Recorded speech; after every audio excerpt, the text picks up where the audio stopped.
اور جناب جیسا کہ آپ جانتے ہیں کہ گندم کے حالات بھی بہت زیادہ اس وقت مشکل میں نظر آ رہے ہیں. گندم کی کٹائی سر پر ہے, کسان جو ہے وہ آپ کو روتے ہوئے نظر آ رہے ہیں. کسانوں کے اوپر نیا GST ٹیکس جو ہے وہ لگانے کی کوشش کی جا رہی ہے.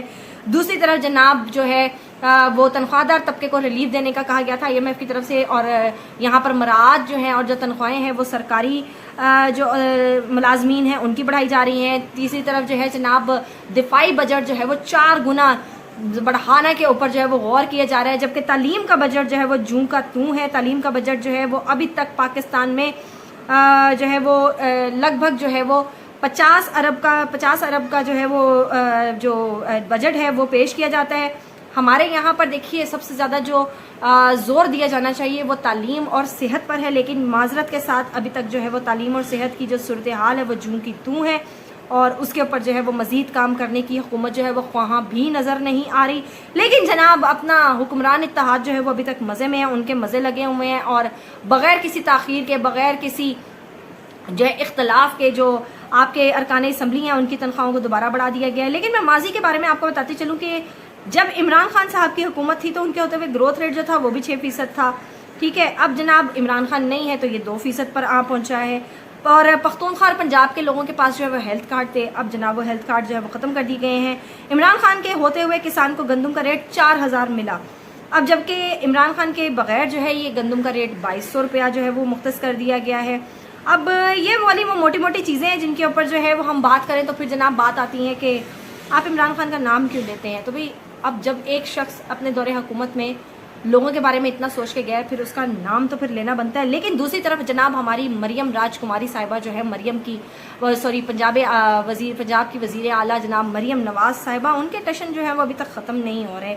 تو حامد میر نے جناب بڑی ہی کڑوی باتیں کی ہیں اپنے کالم میں, انہوں نے جو باتیں لکھی ہیں وہ بڑی زبردست ہیں, اور میں ان سے بہت حد تک اتفاق کرتی ہوں کہ حامد میر صاحب کہتے ہیں کہ مریم نواز میں 2 بڑی خوبیاں ہیں جس کی وجہ سے وہ بہت بڑی لیڈر ہے. ایک یہ کہ وہ نواز شریف کی بیٹی ہے, دوسری یہ کہ وہ نواز شریف ان کے والد ہیں. تو مریم نواز کو جو بات اچھی نہ لگے اس کے لیے وہ اپنا کان بند نہیں کرتی بلکہ سامنے والے کا منہ بند کروا دیتی. یہ تو بہت زبردست بات کی.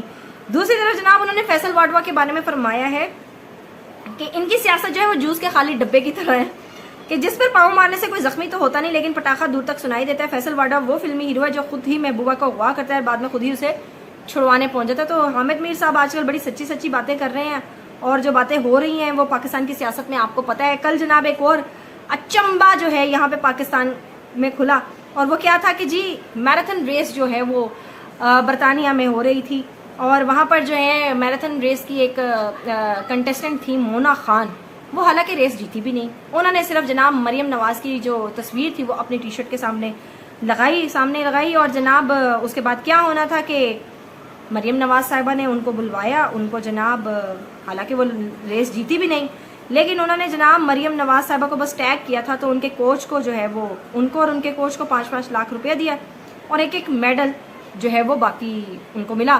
لیکن جو باقی 38 پاکستانی تھے جنہوں نے اس ریس میں حصہ لیا جناب ان کو ٹھینگا دکھا دیا گیا. تو یہ ہوتا ہے کہ جناب جب آپ پکے پٹواری ہوں اور جناب آپ مریم نواز صاحبہ کو ٹیگ بھی کر دیں تو اس کے پھر کیا چمتکار ہوتے ہیں.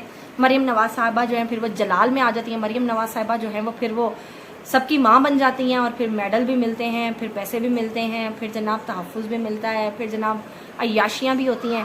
تو یہ سب چل رہا ہے جناب پنجاب حکومت میں اس وقت جو ہے وہ بدحالی اور جو ہے وہ پسماندگی زوروں پہ چل رہی ہے. اس وقت کرپشن زوروں پر ہے, لیکن جناب سب اچھا دکھائی دیے جا رہا ہے کیونکہ مریم نواز صاحبہ جو ہے وہ شاید ملک بھی وہی چلا رہی ہیں اور تو کوئی چلا نہیں رہا. سب کچھ ان کے ہاتھوں میں, ہر ادارہ ان کی گرفت میں ہے اس وقت. وہ جس کو چاہے جب چاہاں گھمائیں, جب چاہیں ان کو بھگائیں, یہ مریم نواز صاحبہ کے ہاتھوں میں ہے. لیکن دیکھنا یہ ہے کہ آخر یہ کب تک چلتا ہے, آخر یہ پاکستان اس طرح چل بھی سکتا ہے یا نہیں چل سکتا.